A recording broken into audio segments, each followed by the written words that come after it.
Thank you for joining us today. We have an amazing, fired up conversation scheduled for today, and I'm so excited. I've been thinking about this conversation since we planned it, which was about 3 weeks ago, and I'm so excited to finally be able to bring it and have this with you and have this conversation with our audience as well. So thank you to everyone who is here. Please say hi in the chat. We can see the chat, so that's good. This is my first Substack Live, I will be completely honest. And Mercury is in retrograde, which messes with all the technology. So hopefully it's like not going to be doing that today.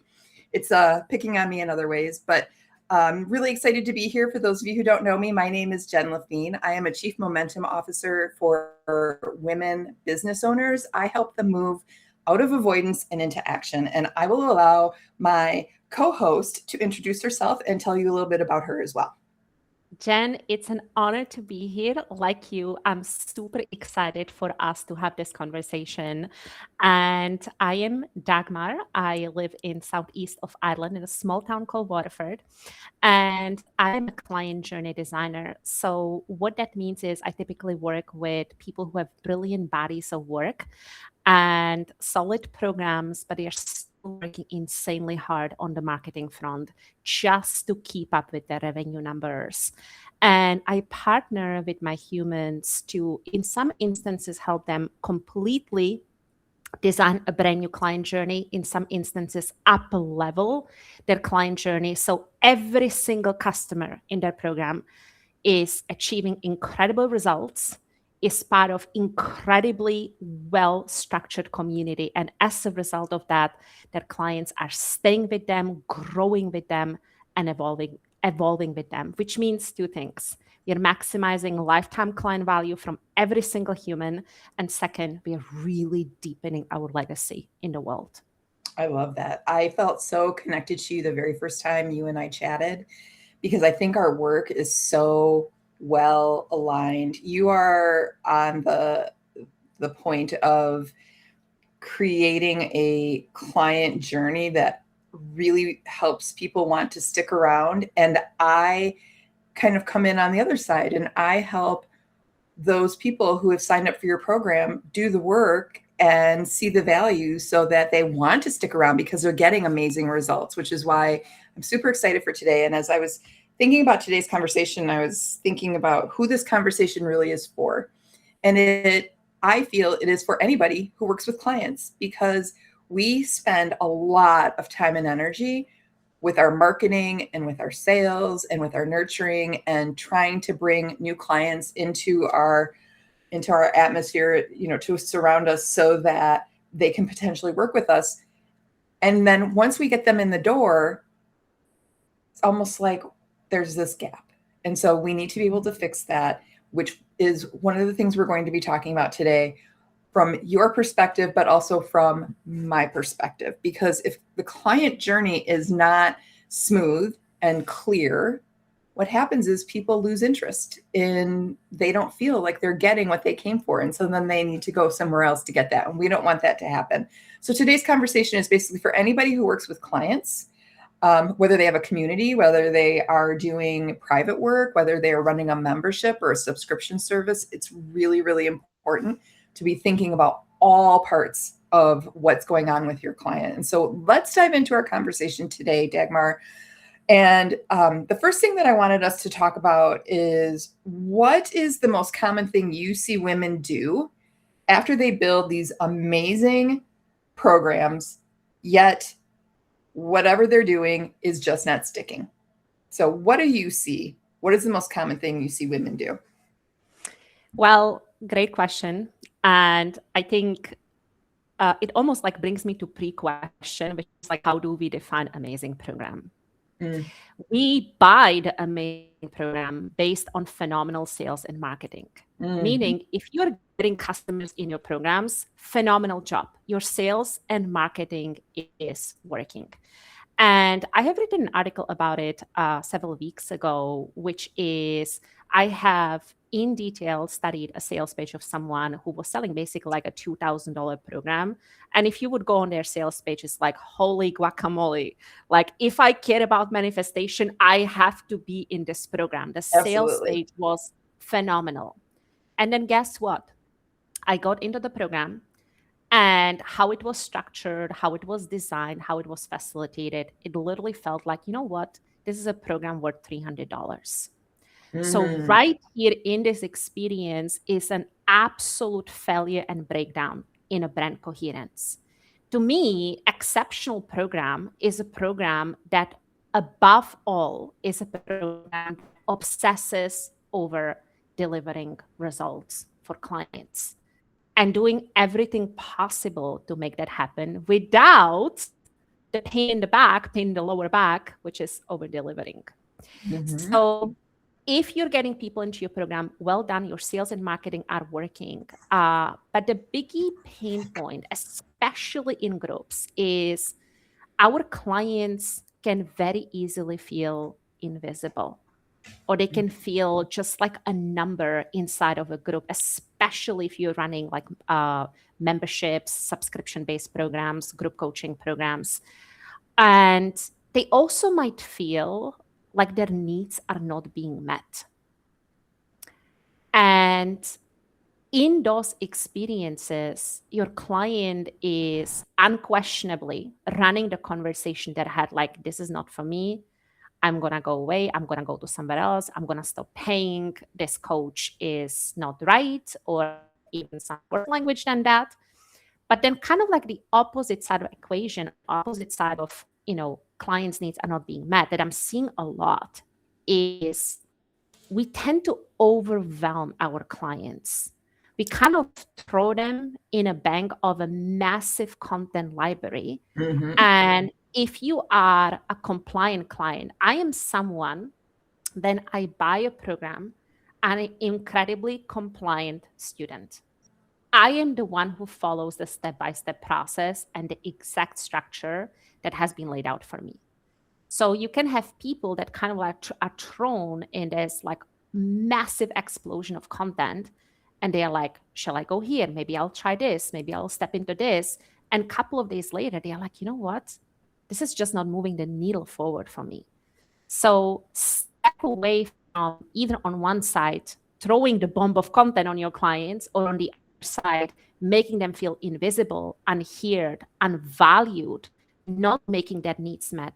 And instead, create a pathway of success, no matter what the structure of your program is.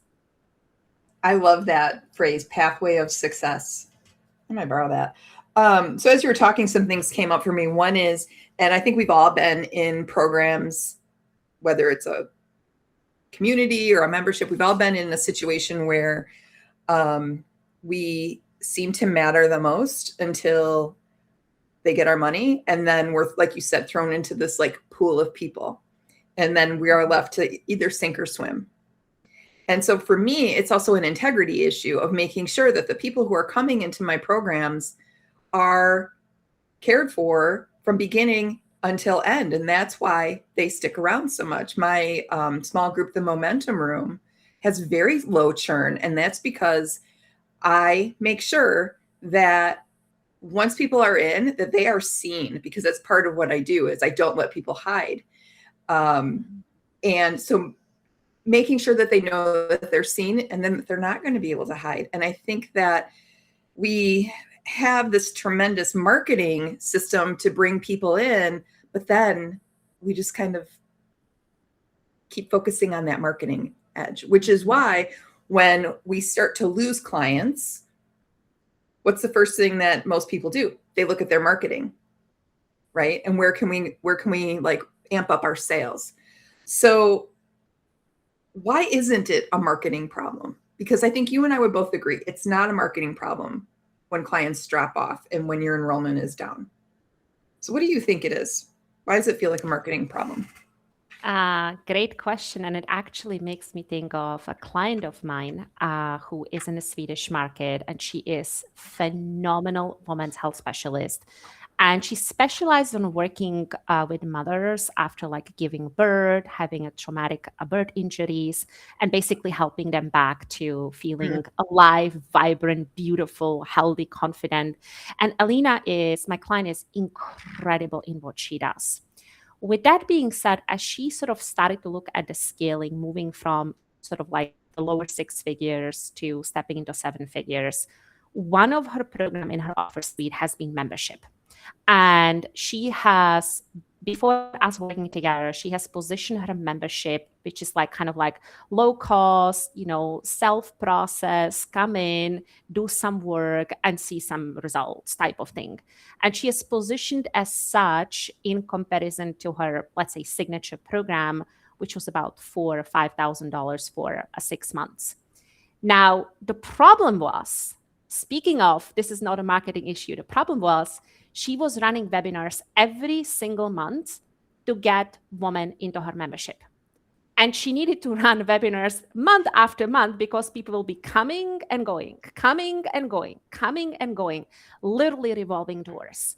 So when I look at basically what her customers are experiencing in her membership, it was exactly this piece, an absolute content dump. Will I choose to go the path of nervous system regulation? Will I double down on my nutrition? Mhm. Maybe I'll think about sleep, or maybe Mhm. I'll do some trauma work. None of that works because, and I want, if you have pen and paper, I want you to write this down. Confused customer who has already paid, confused customer does not make decisions when Mhm. it comes to their progress. So what we have done is first and foremost defined for her clients, what does success in the first 30, 60, and 90 days look like? We have literally created a language around this. And then we have created customized content pathways for people to follow that will actually allow them to achieve those milestones. And guess what has happened, Jen? She stopped launching her webinars every single month.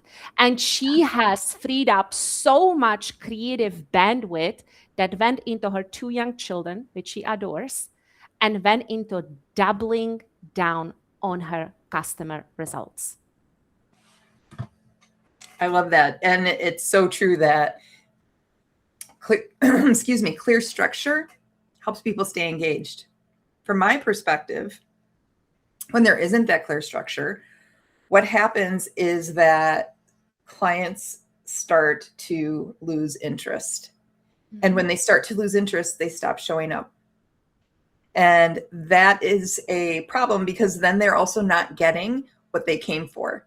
They're not getting their problem solved, and they're going to continue with that problem. So when we are marketing our programs and marketing our services, it is so important to remember. And this also came up to me as I was listening to you talk.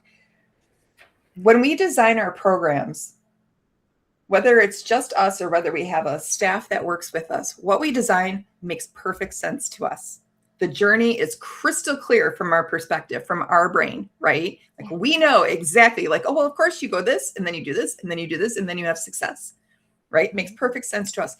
We forget that our clients do not live in our head.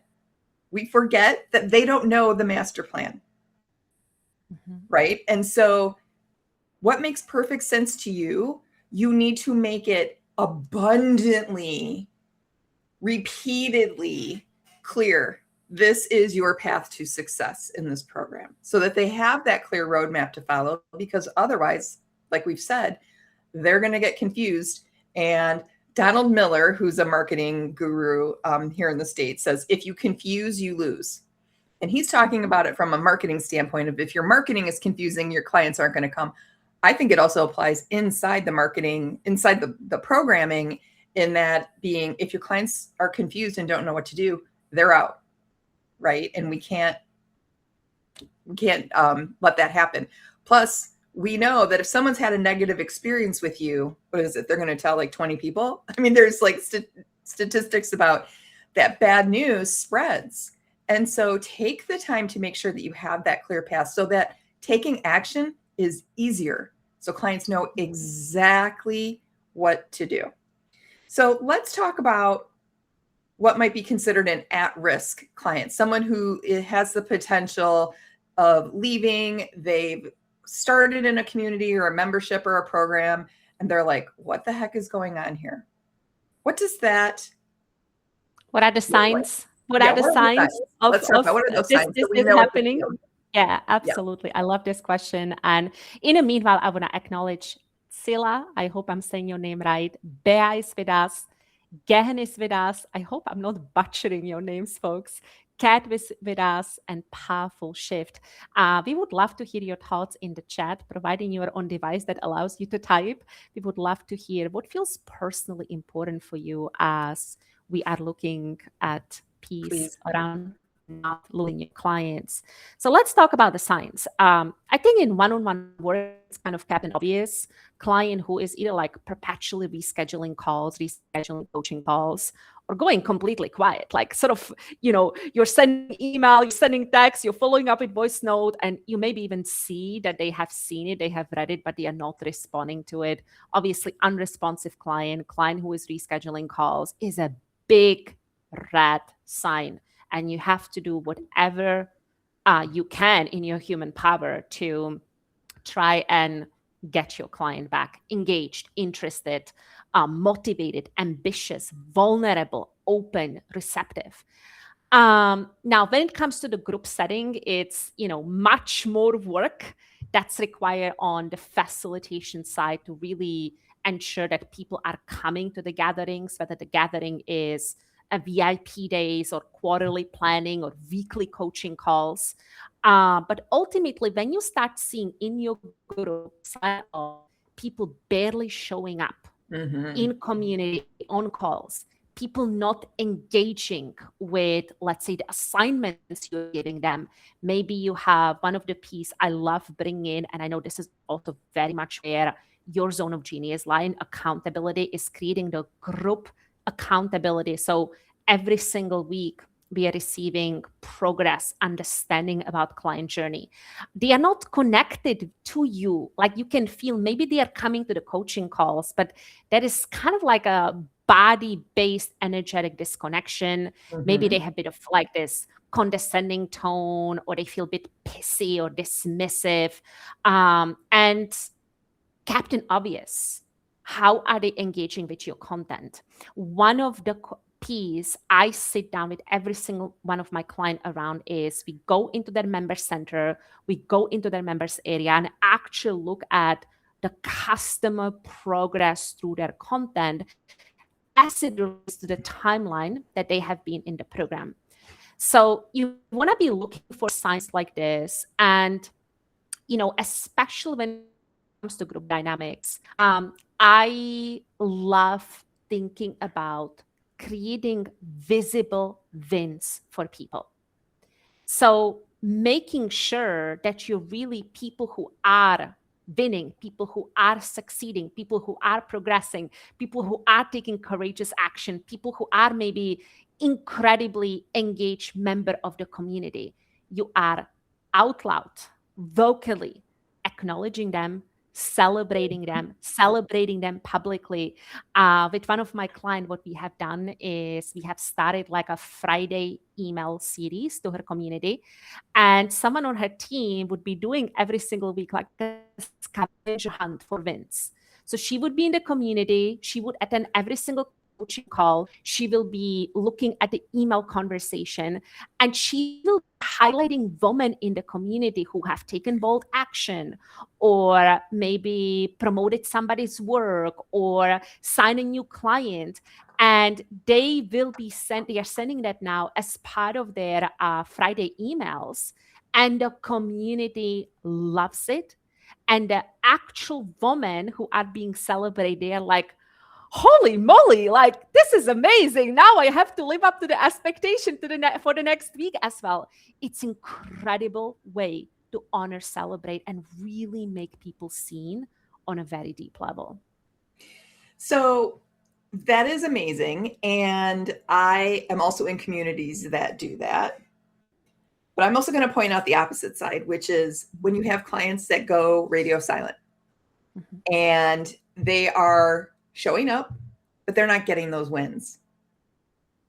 That to me is also something that needs your attention, that needs a check-in call, that needs just some kind of a touch point that lets someone know, hey, I see you. I see that you are quiet. Is there something going on?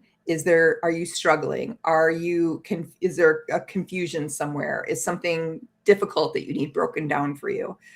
I think we've got a lot of people that join groups or programs and get imposter fear over, well, look at everybody else and all the great things everybody else is doing. Why isn't it happening for me?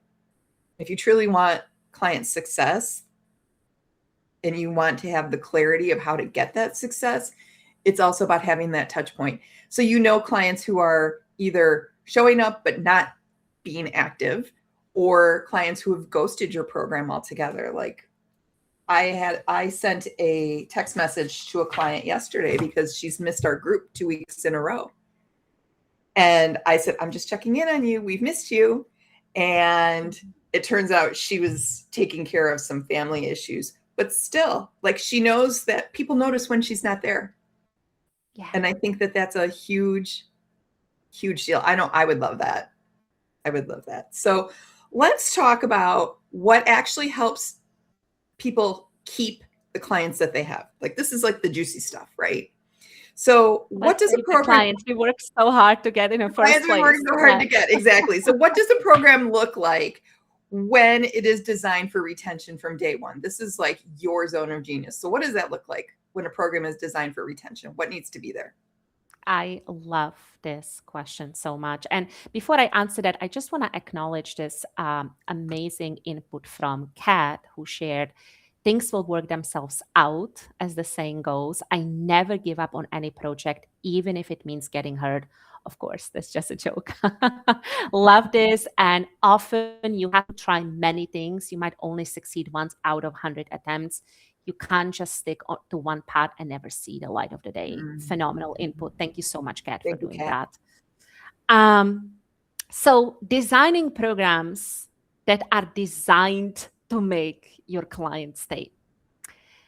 Number one, you have to onboard your clients in an exceptional way. Raise your hands if you ever got a program, if you ever bought a program that, let's say, it's starting at 2 weeks or 1 month from now on, and the only thing you received after you went through the checkout page is a receipt and one standard welcome email with a Zoom link for the first call. It feels weird, doesn't it? Especially if you're in this waiting time for something to happen, and the only acknowledgement of your purchase, whether your purchase was a couple of hundreds or a couple of thousands, is like, hey, here is the email and the Zoom link. Exceptional onboarding if we kind of like look beneath the structure of it, is helping our clients really answer 3 questions. Does somebody in this company care about me? Number 1. Number 2, will this program be different than all the million solutions I have tried before? And number 3, will I really succeed here? Will I really succeed here? The good news for us is now we have an incredible technology, like even videos that can be embedded in the emails, sort of platforms that really allow the orientation of a customer of what the path in front of them looks like, and the fact that we welcome them, we value their trust in them, and this is how we're going to support them in achieving their goals, their ambitions, and their dreams. It makes it really easy. But we have to stop when it comes to onboarding. This is the mindset shift. We have to stop thinking about clients as like, oh, here is not a Stripe notification. Yay, me. I am at $2,000 today. How amazing my marketing is. Like, there is a real human behind the Stripe, behind the PayPal, behind the bank transfer. And we really have to attend to them as such. Now, in an ideal world, exceptional onboarding, especially in longer programs, in 6 to 12 months programs, also looks at key piece, which is creating quick wins for clients. The first 30 days for every single customer, it's kind of wobbly ground, right? They're constantly asking, is this the right place for me? Okay, what do I do? Where do I go? Have I made the right choice? becoming obsessed in your onboarding for your client to get those early wins, for those early wins to be acknowledged, celebrated, and very much to your work, Jen, really created initial momentum, Yes. right? And the feeling of success for our client that comes from having the initial momentum makes all the difference. Mm-hmm. For companies that are 7 figures and above, you are going to pretty much mitigate all your refunds in first 30 days when you actually double down on making this reality in your company. So, number one, exceptional onboarding. Number two is you're going to support your client in really getting baked in. I like to call it baked in the culture of your program, baked in the community, baked in the structure of your delivery. So let's say a mentor of mine that I'm working with, and I am making this summer, I don't know if you've seen one of my posts, but I'm making this summer the time of improving my sales skills by 46%. And I'm very specific on that number. I love that number, 46%. 46%. Not 48, not 40, it's 46. And I have a data on this. So if you want to have a chat with me, you can drop into my DM. I do love the data. I'm back good this data number. girl. Yeah. So my mentor, he does multiple things when it comes to delivery, but his core delivery are actually in-person trainings. Every single month, he does in-person full-day training for his clients. So what he had to do with me is kind of like get me baked into the structure of like, hey, every single month, you're going to come in and we're going to spend a full day together, right? You need to really create a rhythm. You have a rhythm around your group program, but get every single customer baked to the rhythm of how you deliver your magic so that your clients are poised for success. Which takes me to kind of, I think, a big bottleneck in this piece, which is you have a lot of clients who, like, let's say you're doing coaching calls on Thursday at 11, and you'll have clients is like, I can't do it. I can't do it. I'll watch the replay. Great. Fantastic. How can you ensure that your client will watch the replay? And how can you ensure that their needs will still be met even as they are only, quote unquote, only watching replays? And last but not least, this is my favorite part. Have a community, Jen, of real growth and amplification. A real say more about that. Amplification. Okay. So I think community is the most painful piece for facilitators and people who are doing groups, because you either have groups that are kind of like quiet, nothing is much happening. We are trying to manufacture some sort of engagement, but it's like, hey, it's Monday. How is your week going? What are your goals? Hey, it's Friday. Who wants to share a win? Like, you're trying to manufacture engagement that's simply not there. Or you have people that are disconnected from one another, or people, and that is so connected to our sister wound, especially for us as women. It's like someone might be ahead of me, or someone might be succeeding faster than me, which can amplify a sense of inadequacy inside of me. And then how will that inadequacy make me show up to the work? You need to bake in culture. Everyone is there to really honor each other's journey, support each other's journey, amplify everybody's brilliance, skill set, nuances, and distinctions. So guess what? Your client is not, quote unquote, receive results just by you as the mentor, but they are actually progressing, propelling, engaging, maintaining their motivation even when the going gets hard by other people who are on the same path or who are connected around same ambition as themselves. And this is one of the most powerful psychological elements of truly holding clients for the long game. I love that. I absolutely love that, because being in a community like that, it is electric, because there's a saying that says a rising tide lifts all boats. And if you are in a community like that, you feel it. And that is like super glue that holds the community together, right? Yeah. And really, really helps each other. There are, again, a lot of communities that don't maybe aren't being clear about that expectation or that opportunity that people would have to be able to support each other, that they think that the person who started the community or the head of the community is the only person that can do things like that in there. And that's, again, it's a communication issue, right? Before we go on to our next question, I want to go to the chat here because we have a couple questions in the chat. And so Inderpreet asked, I'm curious how you might handle someone who continuously claims she's not engaging, showing up, and now totally ghosting because of family issues. And if this is based on the share that I did, I want to just follow up and say, I know that client because I've taken the time to get to know my clients on a personal level. And I know that she's not, I know that it's a legit thing, because it's really easy for people to be able to say like, oh, I was taking care of family, or, oh, I was busy with this or whatever, and use it as an excuse to not take action. But because, again, I take the time to get to know my clients, I know when someone's pulling my foot. I will tell you, I taught fourth grade for 10 years. And so I know I'm really good at reading people. I know when the dog did the homework and when the dog didn't. So my son will be fourth grader in 1 year's time. So those I'm teachers, so glad to hear that connection. Smart. They're smart. They Yeah. know for sure.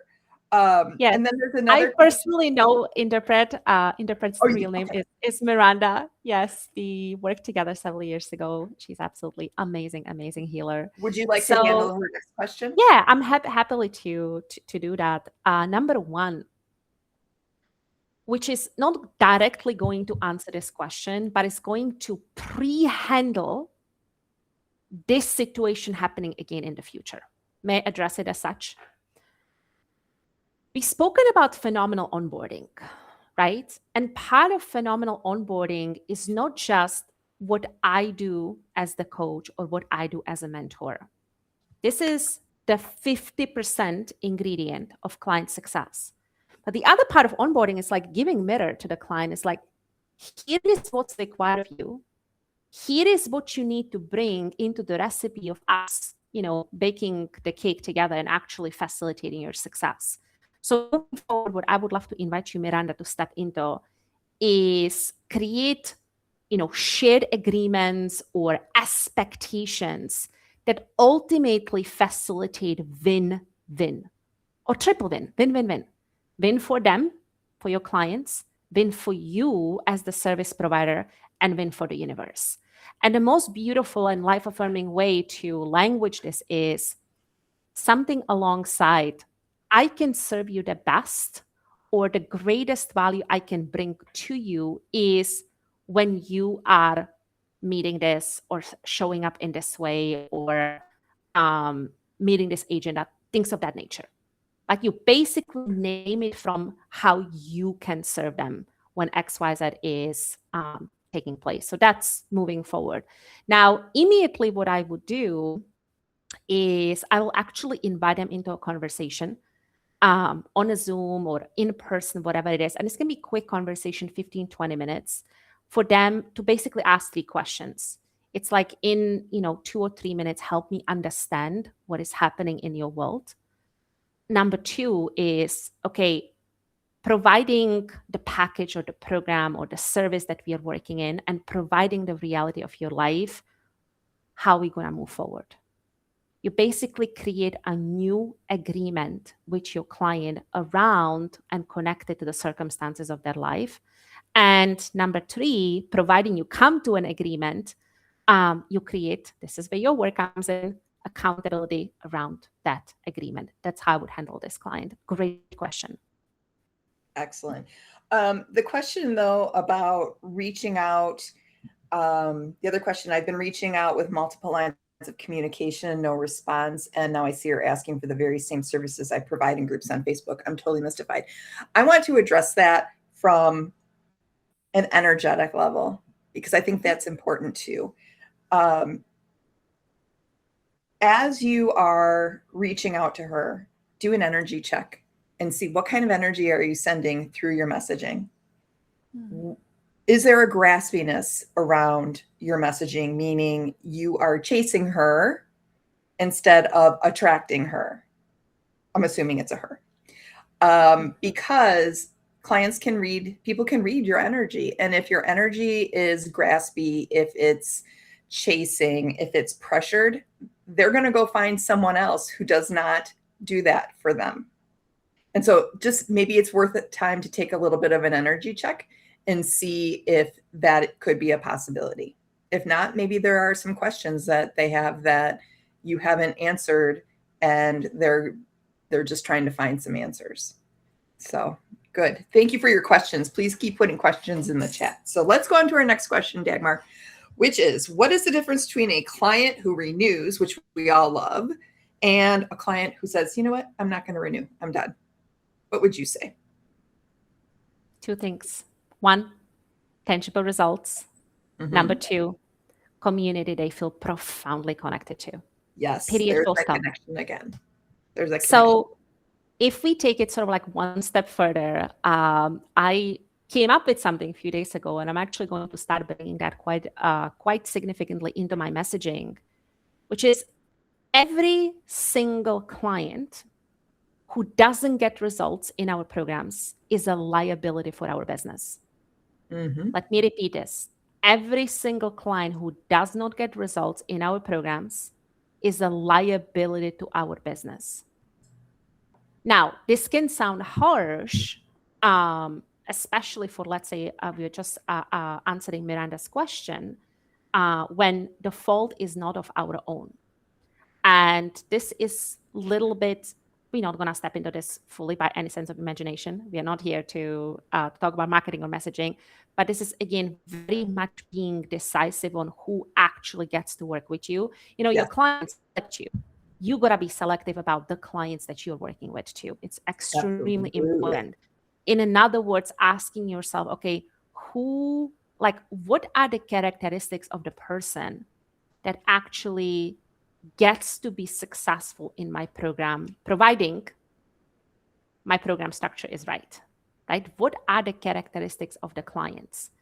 And so we want to create an environment, both through what we're talking so far about exceptional onboarding, really designing the path of success for our client, creating community of engagement and amplification. By the way, if you're doing one-on-one work, of course, you are the community of engagement, growth, and amplification, right? You are providing that for your client, and it's absolutely vital. So providing all of that is in place. And one extra caveat, your clients have a next program or renewal in your program as an opportunity. That is something you have to be able to invite them into. That is a very good point. If you don't have, yeah, exactly. If you don't have a process for that, what are they going to do? Yeah. Then your clients are very likely designed to stay with them.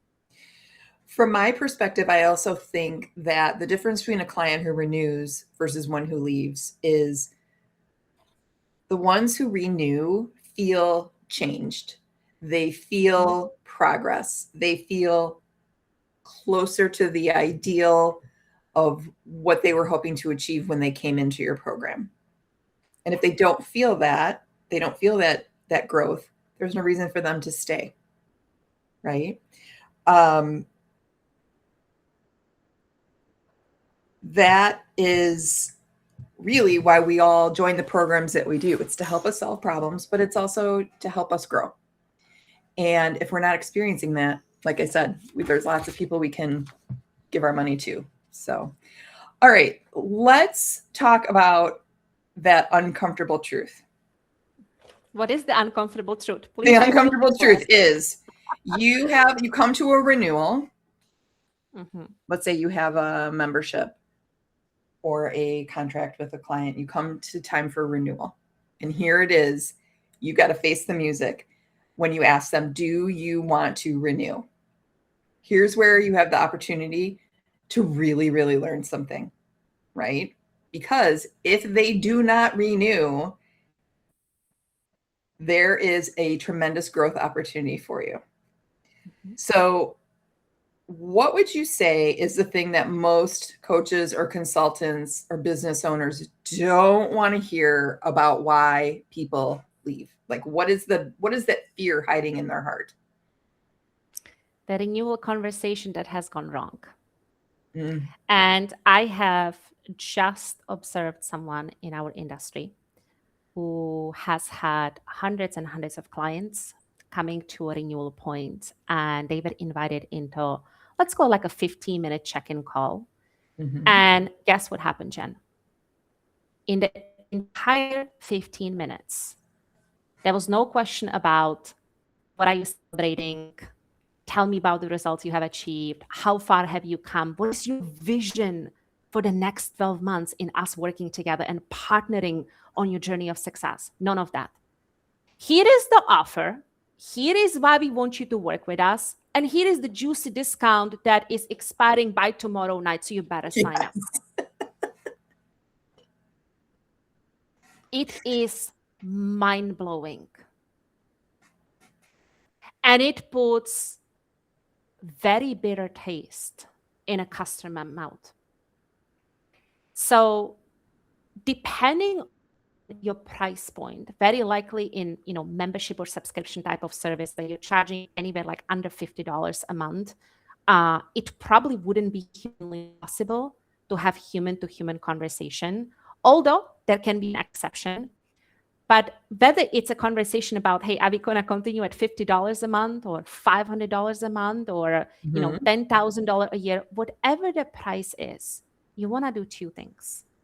Number one, you really want to help your client to language and harvest and digest the journey they have been on with you so far, or the journey they have been with your company on so far. Number two, very important, the critical piece. You need to vision with your client for moving forward. Mm-hmm. What is the vision? If we were to work together for next 12 months, what does that look like? What's important for you? What are the new goals, ambitions, aspirations, or needs that are arising in this new chapter of your life? You really need to understand what your client wants and needs next. And from that place of really harvesting the wins and understanding the vision, which can take in as little as 15, 20 minutes in a conversation together, make them a storming offer. Like, give them a storming offer that they can't refuse, which, by the way, doesn't have to include any discounts. It can simply be a very meaningful bonus that is well-structured, well-designed, and it feels like a massive win for your client who is trusting you so much and loving you so much that they are saying, yes, let's continue doing business together for next 6, 12, whatever, 2 years. I love that, because it also helps the coach or the consultant out, because now they have a roadmap. They know exactly what their client wants, and then they can help make sure that that gets delivered. I would say, from my perspective, when you are faced with a client who wants to leave your services, the thing that a lot of us fear is seeing what our clients see. And sometimes that is not always good, right? And like you had kind of hinted at before, like, it's easy to take that responsibility and either get defensive about it or to deny it, or to kind of just write it off as be like, this was just someone who just had a bad experience. I think there is that opportunity to be able to look at your client's experience and be able to say, what is the truth in this? How can I use what this person just told me to make my program even better? And the smart business owner does that, right? Because otherwise you're investing a ton of time and energy and money in bringing in new clients that are going to leave you, and you're just going to have to keep repeating that process, right? But for a lot of people, that marketing component, that's easy. That's not risky. When they have to have those conversations with people who are leaving and learn out why, and see what was missing, that's hard. That's hard to hear. And so a lot of people will want to avoid that. And so I would just say, have that conversation and use it as a reflection tool. Take what applies and look for the truth behind it and look for ways that you can make it better. Because if one person's having a problem, that's one thing. If a lot of people are having that problem, then for sure you have something you need to take a look at. Right?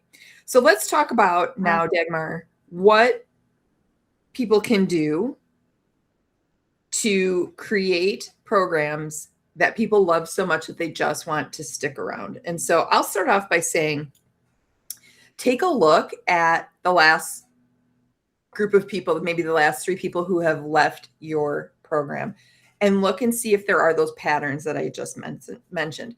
Is it because there is an onboarding problem, a communication problem, a path to success problem, or is it their avoidance? Because this is one of the things that I help people with, because it is completely possible that you have the clearest plan in the world, you onboard pristinely, and you still have people that want to leave because the work that they are doing is just hard and it's uncomfortable and it's something that they are avoiding, whether they want to or not. Like, they joined your program for a reason, to get that transformation, and that is hard.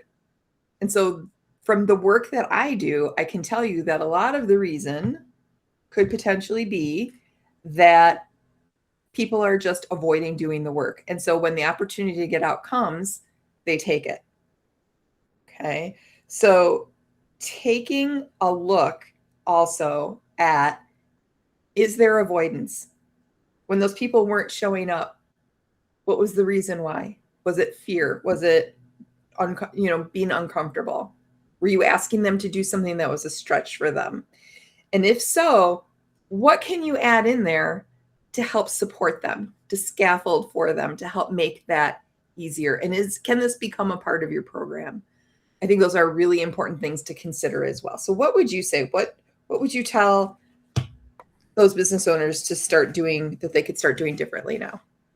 I love this question, and I love that you have really spoken to the element of avoidance, because unquestionably, we can have the greatest structure and the greatest delivery in the world, and we'll be still meeting humanity, right? The Yes. humanity. Yeah. Oh, yeah. So with all of kind of the structural pieces that we have looked at today together, I want to tell you that you don't have to do this alone. I think this is very, very important piece. You do not have to do this alone. Having a perspective of someone who can truly look at your programs, look at your clients from the outside in, is invaluable. And it makes the difference that makes all the difference. So the great news for you is that I'm opening up a handful of spots for over the next few days for what's called a Clients for Life design session. Now, I have a good news, and then I have a very distinctive news. The good news is that this session is 100% free. And I want you to think about it as really an audit of your client experience, your offers, and exactly what is happening for your clients inside of your program. Now, the distinctive news is that this is not for everyone. This is really for a person who has established groups. You have been running your programs for a while, and you have seen the high of the highs, maybe the low of the lows, and everything in between.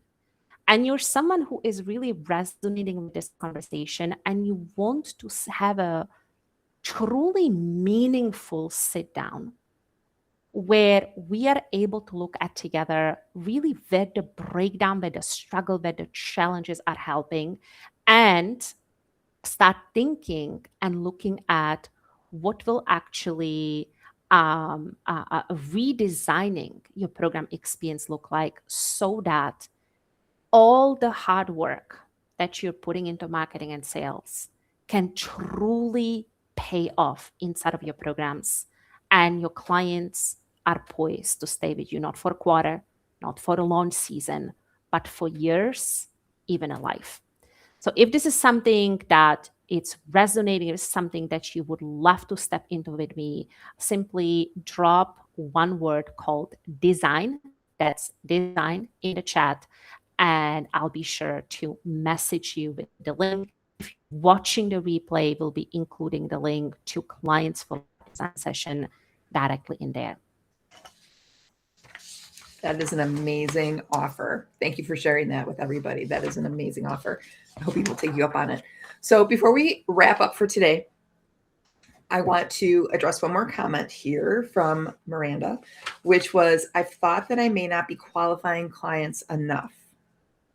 Okay, like I'm missing the special sauce in carefully and compassionately leaning in to hold them accountable and lovingly nudge them while holding their vision. And I would like to respond to this directly from my perspective, which is, Miranda, your clients hired you for a reason. And that was to hold them accountable, to help them reach their goals. And the most loving thing to me, the most loving thing that you can do is to deliver that for them. Okay. I have developed a system called accountability without the angst, which is not the kind of accountability that most people think of. It is accountability that takes in the person behind the issue of maybe not showing up, which goes back to that question about the client who was taking care of family and didn't show up. Okay. We're used to the kind of accountability that we were taught in school, which is, or even as in our employment situation, if you don't do something, you get in trouble, right? We have an opportunity to do things different with our clients now. And that is to teach them that their dreams and their goals matter, and that there is a way to support them in doing that and hold them accountable at the same time. And that is a tremendous gift that you can give someone, is to be able to hold them to their vision in a way that is supportive and helps move them forward. I think it's like one of the best things that we can do. So did you have anything you wanted to say on that? I just have to say, Jen, I have goosebumps. I have whole body chills. This was both incredibly beautifully said, and I also feel there is an element of sacredness, like literally a sacred work to hold our beloved humans accountable to the ambitions, desires, and aspirations they have for themselves, and that make them step into working with us in the first place. Absolutely. It's one of the reasons that I just absolutely love the work that I do. So let's wrap up for today, because we're coming to the top of the hour. I can't believe how fast time went.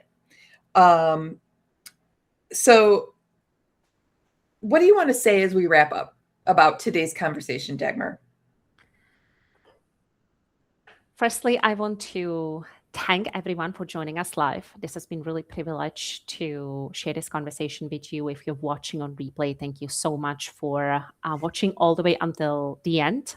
And I truly want to say that somebody making a decision to become our client in this sea of possibilities that both offline and online businesses are presenting is a privilege.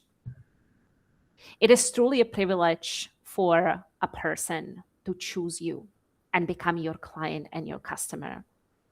And with the privilege in place, I truly believe it is our sacred responsibility to very much to your great work, Jen, foster the structures of accountability to hold their dream precious and so important, but also so palpable that they truly accomplish that. And to really, my lane of work, foster the structures and the community that truly allow every single customer to not only succeed in your programs. I think this should be a foundation. We shouldn't even have conversation about it, but truly so focus fall in love with you, so fall in love with your work, so fall in love with your programs, so fall in love with your community that they can't think of going anywhere else. Your place, your service, your programs, it becomes their home. And with that, they bring droughts of referrals, droughts of another incredible humans like them.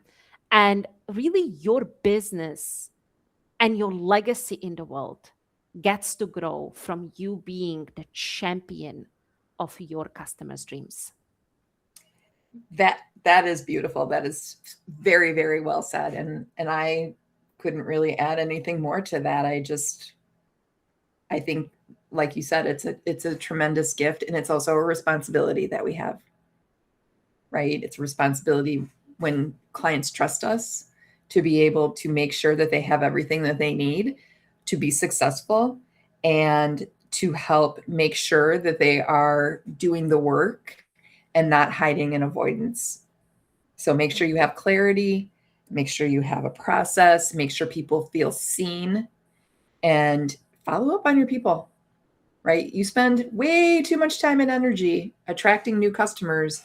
Take care of the ones that you have, for sure. So thank you, everybody, for being here with us today. I am Jen Laffin. You can find me on my website, jenlaffin.com. You can also message me here on Substack through Hello Success and through my profile. Dagmar, where can people find you?